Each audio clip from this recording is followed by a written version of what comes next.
আসসালামু আলাইকুম।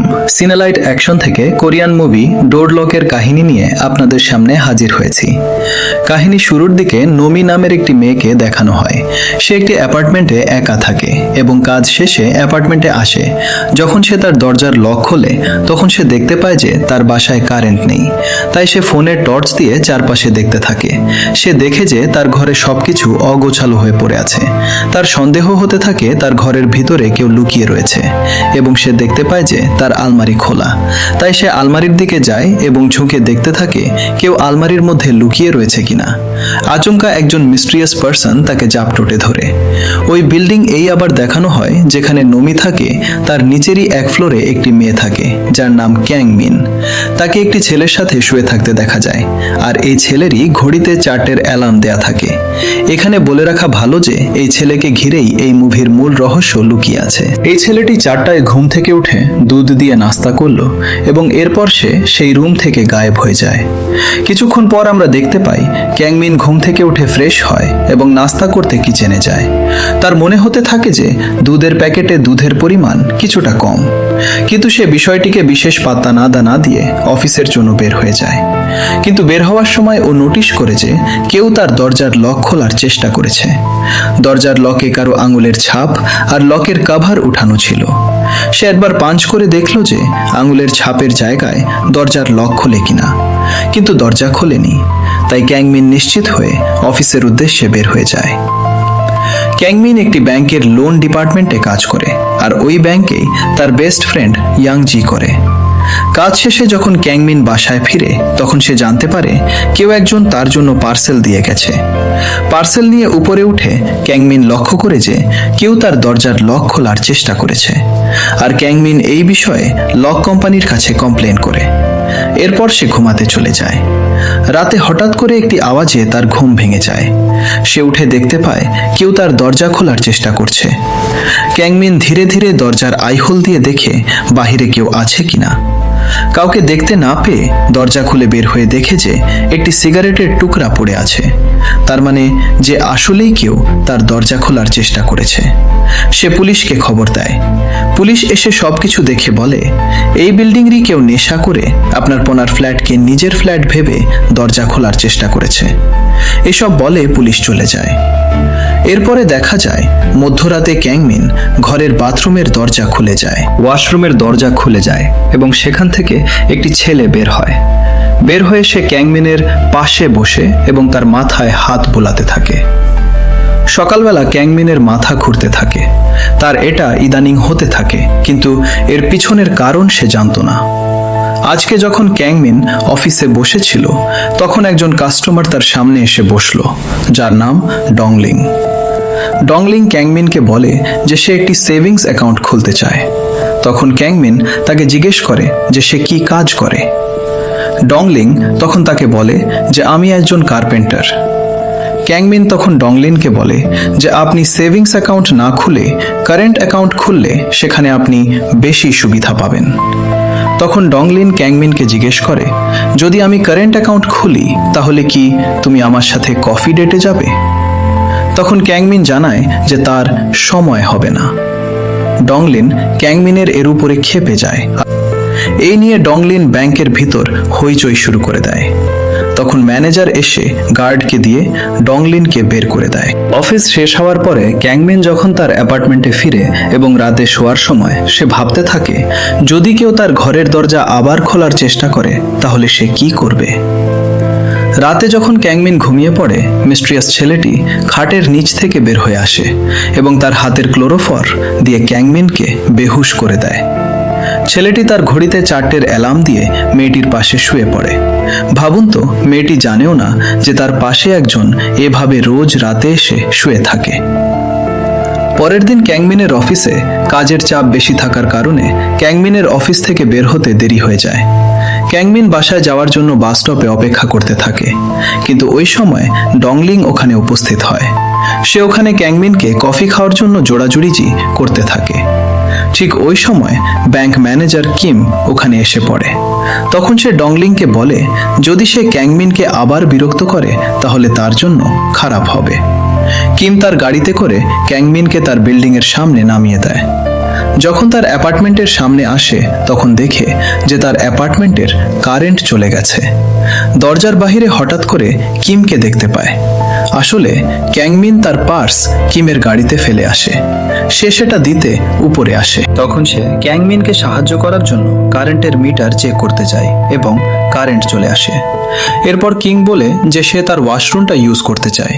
তখন ক্যাংমিন ওয়াশরুমে যেয়ে সব কিছু ঠিক করতে যায়।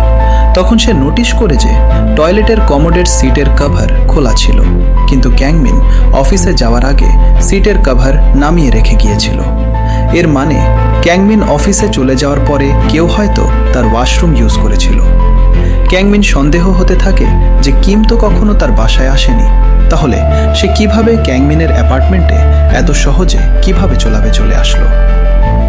কিমকে যখন প্রশ্ন করা হয় যে তুমি কিভাবে আমার ফ্ল্যাটে আসলে, কিন্তু কিম কোনো উত্তর দিতে পারল না। তখন ক্যাংমিন ভয়ে তার অ্যাপার্টমেন্ট থেকে বের হয়ে যায়। কিম আস্তে ফ্ল্যাটের দরজা ভিতর থেকে বন্ধ করে দেয়। ক্যাংমিন তখন পুলিশ নিয়ে তার অ্যাপার্টমেন্টে হাজির হয়। তখন পুলিশ কিমকে গ্রেফতার করার জন্য দরজা খুলে তখন তারা দেখতে পায় কিম মৃত অবস্থায় পড়ে আছে। কিমের মৃত্যুর জন্য পুলিশরা ক্যাংমিনকে সন্দেহ করে। তারা ক্যাংমিনকে জিজ্ঞাসাবাদ করার জন্য থানায় নিয়ে যায়। থানায় এক পুলিশ অফিসার ক্যাংমিনকে জিজ্ঞেস করে, তোমার অ্যাপার্টমেন্টে তুমি ছাড়া কেউ থাকে না, তাহলে কিমকে কে খুন করলো? ক্যাংমিনের কাছে এগুলোর কোনো জবাব ছিল না। ক্যাংমিন এই ঘটনায় এতই হতবাক হয়ে গিয়েছিল যে সে কোনো উত্তর না দিয়ে শুধু কেঁদেই যাচ্ছিল। পুলিশের কাছে ক্যাংমিনকে গ্রেফতার করার কোনো জোরালো প্রমাণ ছিল না, যার কারণে তারা ক্যাংমিনকে ছেড়ে দেয়। ব্যাংকের ম্যানেজার মারা যাওয়ার কারণে সবাই ব্যাংকে শোক পালন করছিল। ক্যাংমিনের অ্যাপার্টমেন্টে যেহেতু কিমকে পাওয়া যায়, সবাই প্রাইম সাসপেক্ট হিসেবে ক্যাংমিনকে সন্দেহ করে। তাই প্রাইম সাসপেক্ট হিসেবে ক্যাংমিনকে সন্দেহ করা হচ্ছিল, তাই তাকে ব্যাংকের চাকরি থেকে বরখাস্ত করে দেওয়া হয়। ক্যাংমিন তার ডেস্কের সব জিনিস নিয়ে বিল্ডিংয়ে ফেরত আসে। বিল্ডিংয়ে যে নাইট গার্ড ছিল তার নাম ইয়াং জং। ওকে বলে যে সে ওর ফ্ল্যাটের বাহিরের সিসিটিভি ফুটেজ দেখতে চায়। এর মাধ্যমে ক্যাংমিন জানতে চাচ্ছিল যে তার ফ্ল্যাটে কে ঢুকে কিমকে মেরেছিল। ইয়াংজং জানায় ক্যাংমিনের ফ্ল্যাটের সামনে সিসিটিভি ক্যামেরা নষ্ট, কিন্তু লিফটের সিসিটিভি ক্যামেরা ঠিক আছে। ইয়াংজং তখন ক্যাংমিনকে বলে যদি ওর ফ্ল্যাটের ভেতর কেউ লুকিয়ে থাকে তাহলে সে ওর সাথে যে চেক করবে। ক্যাংমিন তার কথায় রাজি হয়ে যায়, কিন্তু ইয়াংজং কিছুই খুঁজে পায় না। ইয়াংজং এর চলে যাওয়ার পর ক্যাংমিন যখন ঘর পরিষ্কার করছিল তখন সে একটি চাবি খুঁজে পায়। এই চাবিটি তারই বিল্ডিংয়েরই কোনো এক ফ্ল্যাটের চাবি। বিল্ডিংয়ের সব ফ্ল্যাটের লক এই চাবি দিয়ে খোলার চেষ্টা করছিল, যাতে করে সে জানতে পারে এটি কোন ফ্ল্যাটের চাবি। এরকম চেষ্টা করতে করতে সে একটি ফ্ল্যাটের লক এই চাবি দিয়ে খুলে ফেলে। দরজা খুলে ক্যাংমিন বুঝে যায় এই ফ্ল্যাটে অনেক থাকে না। আসলে এই ফ্ল্যাটটিকে মুভির শুরুর দিকে দেখানো হয়েছিল। নোমিও সেই ব্যাংকে কাজ করত যেখানে ক্যাংমিন কাজ করত। ক্যাংমিন তার বান্ধবীর সাহায্যে নোমির ব্যাংক অ্যাকাউন্টের হিস্ট্রি বের করে। ট্রানজ্যাকশন হিস্ট্রি চেক করার পর এক আজব তথ্য বের হয়। রোজ দুপুরে একটা বাজে $3.20 খাবার একটি ফিক্সড গ্রোসারি শপ থেকে কেনা হয়। ক্যাংমিন ও তার বান্ধবী ইয়াংজু প্ল্যান করে যে তারা একই সময়ে গিয়ে অপেক্ষা করবে এবং জানতে হবে কে নোমির অ্যাকাউন্টের কার্ড ব্যবহার করছে।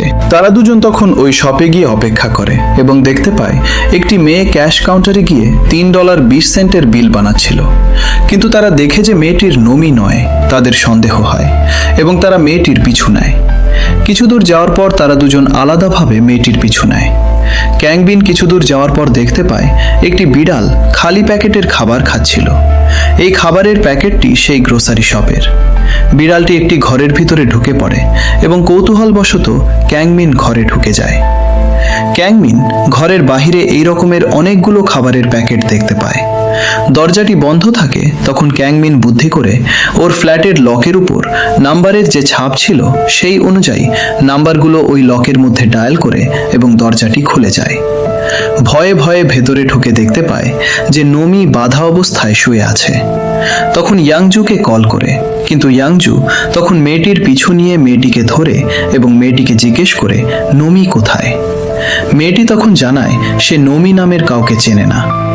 ক্যাংমিনের দৃশ্যে দেখানো হয় যে ঘরে তারা ছিল সে ঘরে কেউ এসে পড়ে। ক্যাংমিন তাড়াতাড়ি খাটের নিচে লুকিয়ে পড়ে।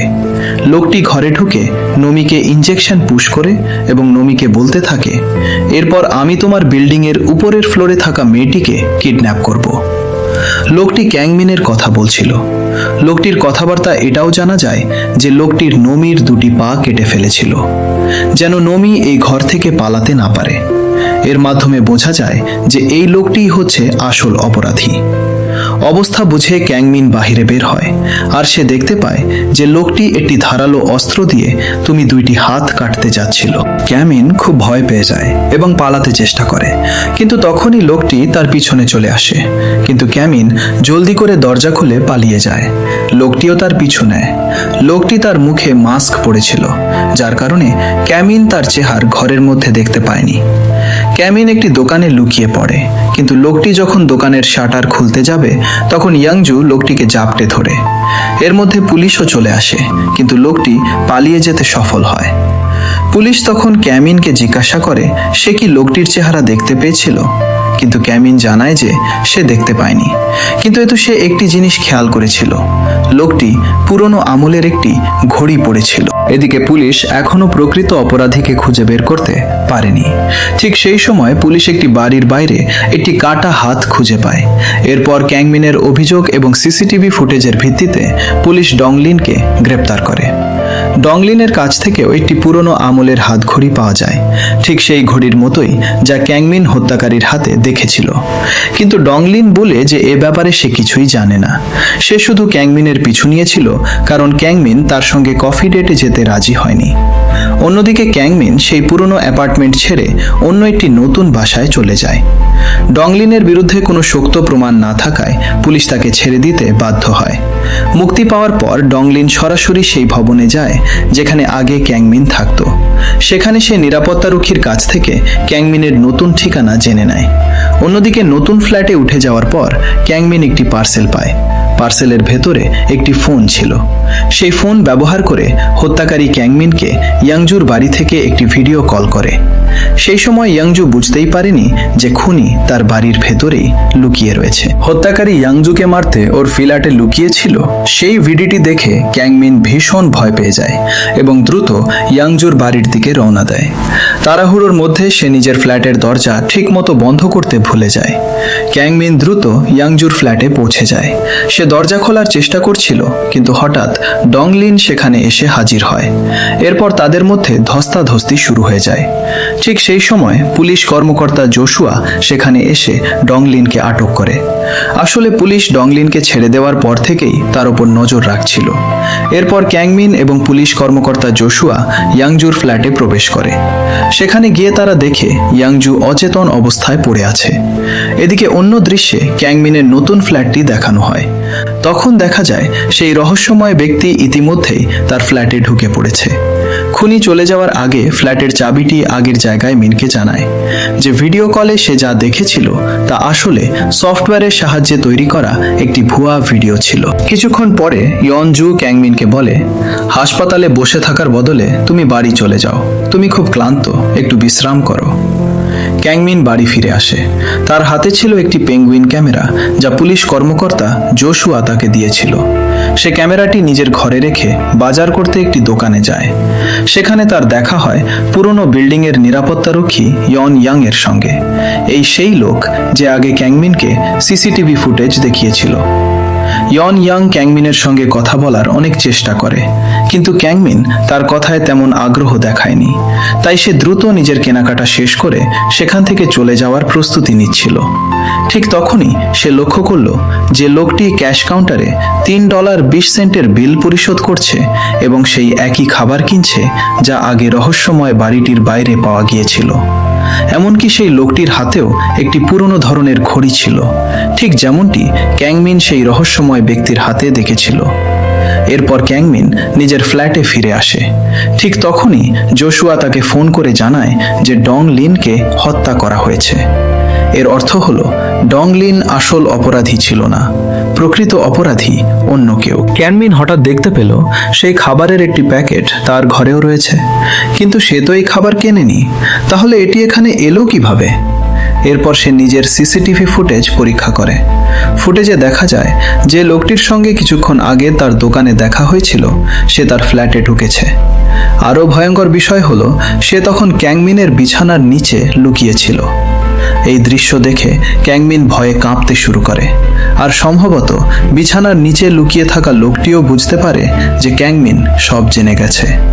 তখন সে হঠাৎ ক্যাংমিনের পা ধরে ফেলে। ক্যাংমিন পালানোর চেষ্টা করে, কিন্তু লোকটি তাকে ধরে ফেলে। এই দৃশ্যটি এতটাই ভয়ঙ্কর ছিল যে দেখার সময় সত্যি গা শিউরে ওঠে। ক্যাংমিনের জ্ঞান ফিরে এলে সে দেখতে পায় সে একটি অচেনা জায়গায় বন্দী। তার পাশে সেই যুবক শুয়ে আছে।